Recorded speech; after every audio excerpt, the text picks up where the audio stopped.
هذا القرآن يوحدنا لطريق الخير يوجهنا. الله تعالى أنزله ورسول الله معلمنا. هذا القرآن يوحدنا لطريق الخير يوجهنا. الله تعالى أنزله ورسول الله معلمنا.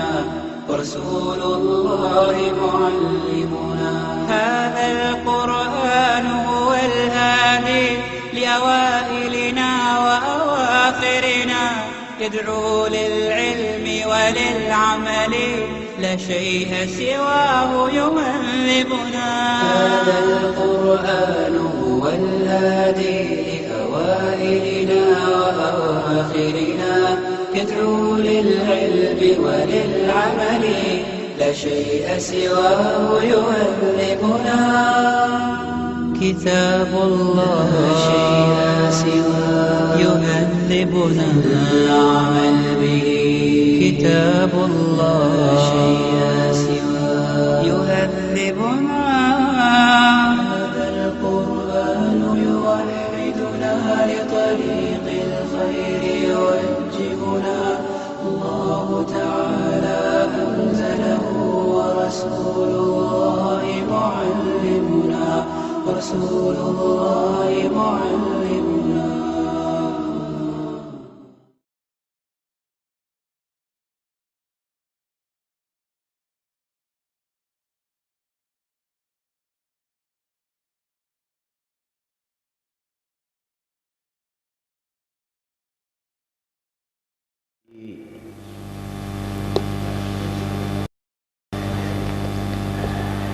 من شرور أنفسنا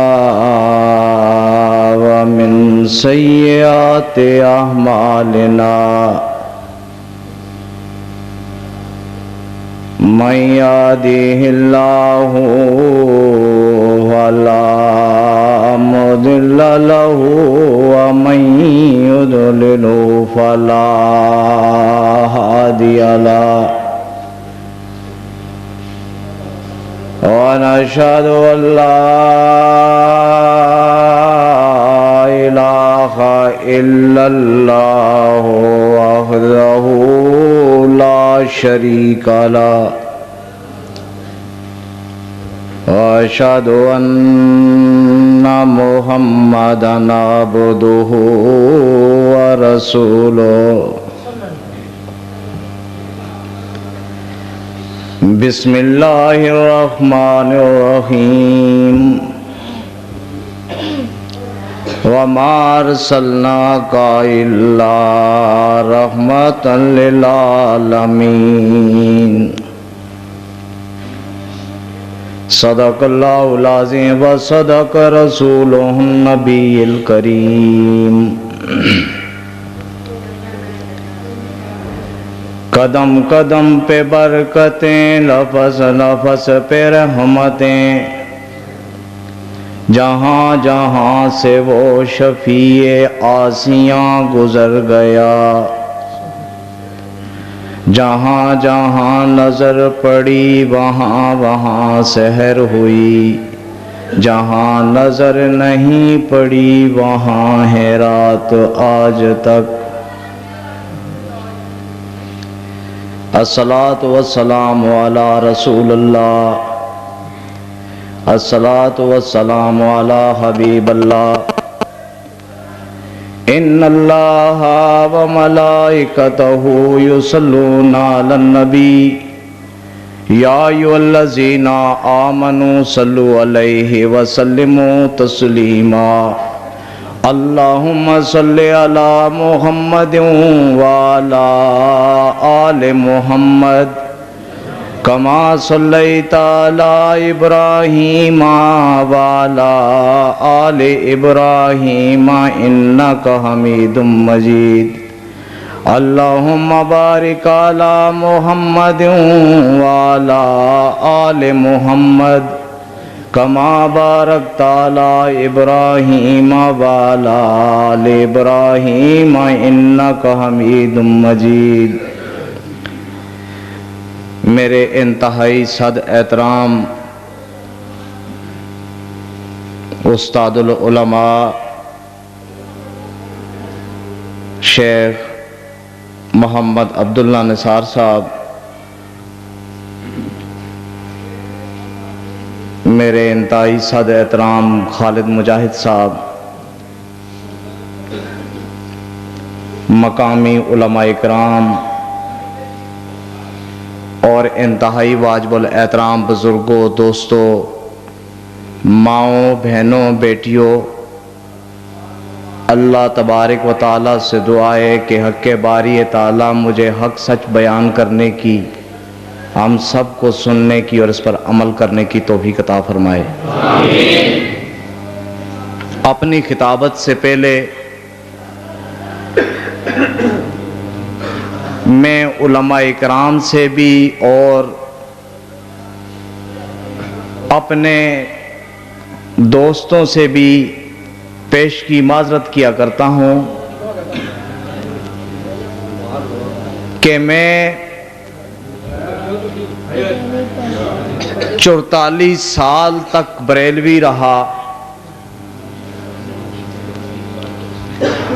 اور 44 سال ایک بہت بڑی لائف ہے، انسان کی ایک بہت بڑی زندگی کا حصہ ہے، اور پھر عادتاً فطرتاً انسان سے کوئی غلطی سرزد ہو جاتی ہے جس کی میں پیش کی معذرت کیا کرتا ہوں۔ کوئی دوست جس کو میری بات کوئی ناگوار گزرے وہ مجھے معاف فرمائے۔ کیوں؟ اس لیے کہ world law is change, nature not is change. دنیا کا قانون بدل سکتا ہے لیکن فطرت کی تبدیلی میں وقت لگتا ہے، اور روایتی طور پر میرا یہاں خطاب 3 مارچ کو تھا۔ شکر ہے کہ مجھے 3 مارچ میں ٹائم دیا گیا، حضرت صاحب کو 4 مارچ میں ملے گا۔ جب جلسے کا عروج ڈل جاتا ہے، میں اکثر جگہوں پہ یہ بات کرتا ہوں کہ جہاں کہیں بھی علماء کرام کو خطاب کے لیے بلایا جائے، زیادہ سے زیادہ 2 علماء ہونے چاہیے جن کی تفصیل بھی مفصل ہو، گفتگو بھی آپ لوگوں کی سمجھ میں آ سکے۔ اب میں اگر اپنے اس عنوان کو پیش کرتا ہوں کہ میں اہل حدیث کیسے ہوا تو وقت کافی لگ جائے گا، اس کی بڑی لمبی تفصیل ہے۔ کیوں؟ اس لیے کہ ایک عام آدمی کا کسی مسلک کے اندر تبدیل ہو جانا بڑا آسان ہے، لیکن ایک پیری کی دلدل میں دھسے ہوئے انسان کا رائے حق پہ آنا بڑا مشکل ہے۔ ہر طرف سے اس کو مختلف مذہب و علم نے گھیرا ہوتا ہے، وہ ایسی دلدل میں پھنسا ہوتا ہے کہ اس کو وہ نہیں چھوڑ سکتا اور وہ دلدل اس کو نہیں چھوڑ سکتی۔ یہ خوش قسمتی کی بات ہے اگر کسی کے قسمت میں اللہ نے ہدایت لکھ دی ہو۔ میرا خیال ہے کہ یہاں کا ماحول پنجابی کا ہے، لیکن میں پنجابی میں کم بات کرتا ہوں۔ 2007 کے اندر جب میں حاجی کیمپ راولپنڈی میں